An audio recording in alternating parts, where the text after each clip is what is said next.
Women in the Gambia form more than 51% of the population, and their main source of income and livelihoods is agriculture.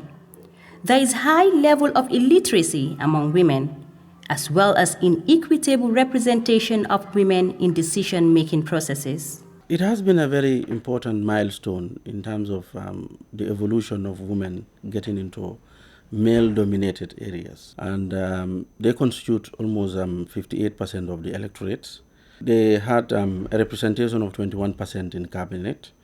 less than 10% in the National Assembly. When you look across the country, in terms of our traditional rulers, we don't have any female chief. Out of the 1,834 communities, we have only 5 women as alcalos. So seeing women having the voice has been a new thing to them. When you look at our Gambian culture, it's a patriarchal culture, and men are given the authority to decide on anything that relates to family and everything. In recognition of these challenges, ActionAid has made commitments in its country strategic paper 4 to advance women's rights.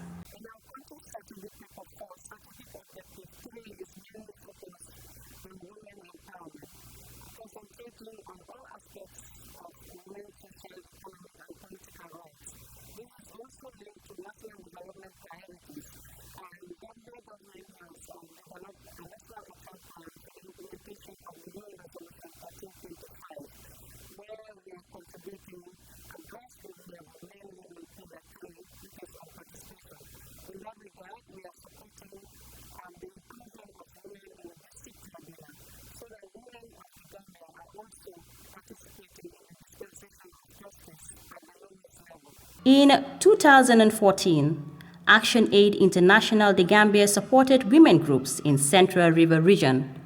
to advocate for their inclusion in district tribunals.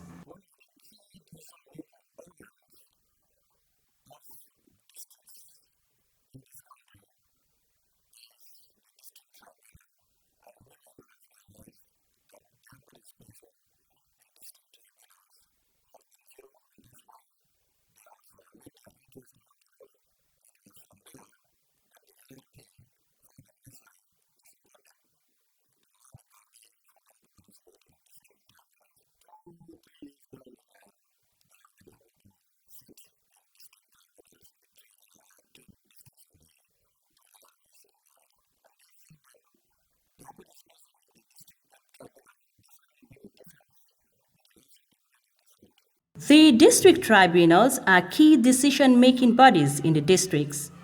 Here, several cases on various issues, including violence against women, are heard by tribunal members, presided over by the chief of the district. Ndolla kitolu bundale mo nanilem folo mo nanilem ke nani ndeke lulu njawti for sayen ActionAid nata demaro ke bake ka kata bake nyen kamma ko fo ini mansa kunda sikaja o kajal ketale fo nata mol soto musu fula soto ke karandi kiti o bundalla ndefana nata ke moten sonda ko wala bake fo nata musu fula tombon ka kafuna mona noma aketa mo woro. The inclusion of women in the district tribunal is therefore a significant development for women in the Central River region and the country as a whole. Nunto musolu ning yekusoto ila futu bundala kana kiti bundala yakakole mabake kadu ka hakil fulo soto nyenta da fonte to na sotla barka be du takiri bundala sai alhamdulillah rabbil ifatiata sai kanela kul dante kiti bundala. Mansata Fati is from the village of Jareng in Nyamina East District, Central River Region. She is the first woman ever to be appointed a member of the district tribunal in her area. Musole campagne ke pour ko musol be la consort la nyaadile ani be la nyantol soto no la nyaadile musol nata wuli nga o campagne ke dara ActionAid meeting da wal nata kenye multi millialo ye lo singu bambandi nyele ni nata wuli fontara area council nata na d'accord nyi nako be musol talal ke bulandi e kiti diya kono del bulata wala kono nun don ya jibe baake musol man kan soto no ma la nyantol lonno yo barne mol nata sinara naje ko fo musol da nyanta bulala kangola kuntu dulale o nyakontano wartanteli bulu bakele. Fam Tambai and Mari Dabo are also members of the district tribunals in Nyamina East and Nyamina Dankunku. Bañ ma tànné bañ wax ma ne ma yow lañ tànn kontaan naa bu baax a baax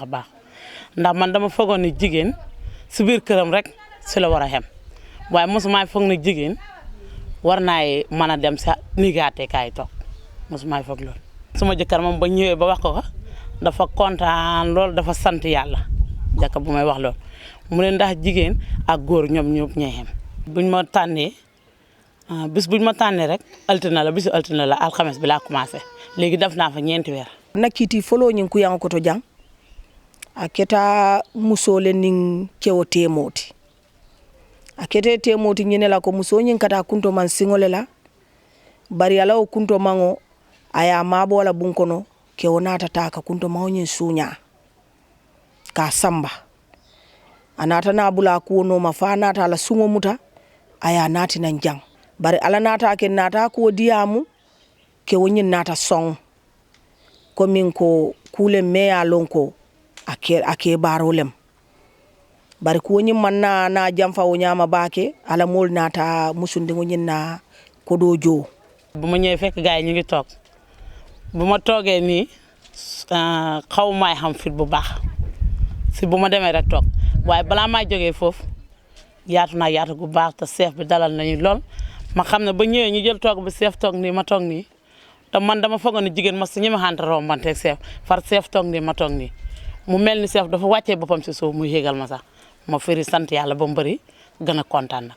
depuis sax ñun ñu dugg ñun jigéen ñi ak léegi su ma xamoon ne daanaka xatte bi ñun ñoo ko xamee ñun jigéen ñi dañuy xatte góor ñi dañuy xatte jigéen ñi waaye lu tax ñuy gën a taxawal jigéen ñi mooy jigéen ñi si boppam suñ ñëwee ba xam problème suñ ñëwee ñoom dañuy xam kersa léegi su pare nag ñun ñu gën a xam sawar ñun pour waxtaan ak ñoom ñu gën a ñoom seen fit gën a taxaw. kabiri nga ñi mo fulo nati ka ke ñin kiti bon kono musol kanale ka kuru janka fatap nga musu do sindi jang fula ke kile du ke fula si jang musol ka tay mbala musu kile si jang musu kile bulbal o folo pour isi hañi ça c'est isi saware isi hañi. What impact does the inclusion of women have in the district tribunals? Bibi la ni ko moy ko ay problème soto kay wala ita banyuna ita loya ita kiti wala kirbo karabu jama asibata atalo na nyanta tarambulo men fangotala ni kam fata bake futa da man sama suno ibadi ndoye wulina ko e nyin temo manyen na kila wanyam ali sabar ali obula ikamurno sefo kanne ko dake ayo ko kuwefo ali ya resolve ali ya bang ali mural la badiya continue aka o badiya dolo ka diya ka tammi badi kote badiya kote ngodolla na doko fana molda si kayro sabatinde molu damma tema badiya lu men biye damma si nyomoyno dan kewol ke façon lu men ko ke jang akake mushonin ake tema kewo ay musho bute bake fo aya jube dal ni kewola ko shayin tete tuno laje mumeke nta ala futu sambala no o façon ka shorno futu kono ni ngatala na shorta shayin ben na jube ko ferete je mbita kiti o shilola si memmen kilin na la hako nyininka muna dunte tema fo ngalon jumala boyta ni ngalon jumala boyta o mari shayitan dala ko ye shilo men ka amamben ni atala telebe bolo kan ngayitan dala e sabari ka ko bang o ka bannole da mangol tema hani abu ka kiti defan.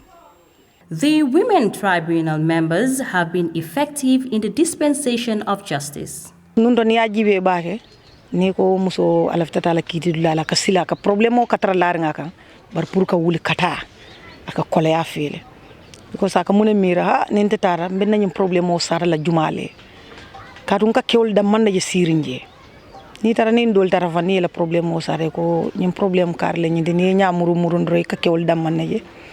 o ka sonde me sila ngonati dole problemo be laari kunto e malong e ba bayla no nyaadile bar say wol be jama bi je talata do manding na futu kono anin bitem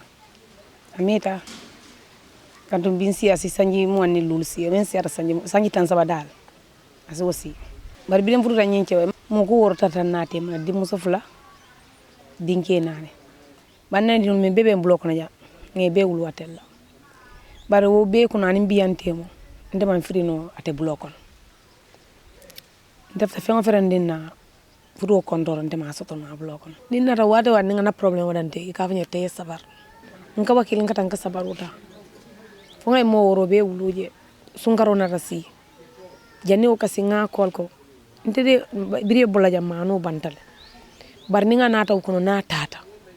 akame abukana dum batata kasi jansay andun kata kuntu man singolla ngama no sanje pour ka dinu dañi safno be wala kono dinu la dalas lonki be wala kon bata wartambul ndara je akitani ni so defang muni fango ndundi je fa kandu nin kana tama fanga manjere nga futu fansilan ko nga sidro. Action Aid, in collaboration with the Women's Bureau, have made plans to lobby for policy provisions for more sustainable representation of women in district tribunals throughout the country. palam wir bañ demee jigéen warta dogal dara si këram si kër gi mu nekk warta dogal si doom ji mu jur te léegi ñi ngay dogal si seen doom yi da dogal si kër yi da dem ba jigéen ñi ñiy dem di toog si nigi xatekaay moo tax léegi bëgg nañ sax ñun ñu taxawal député jigéen kañ si loo jigéen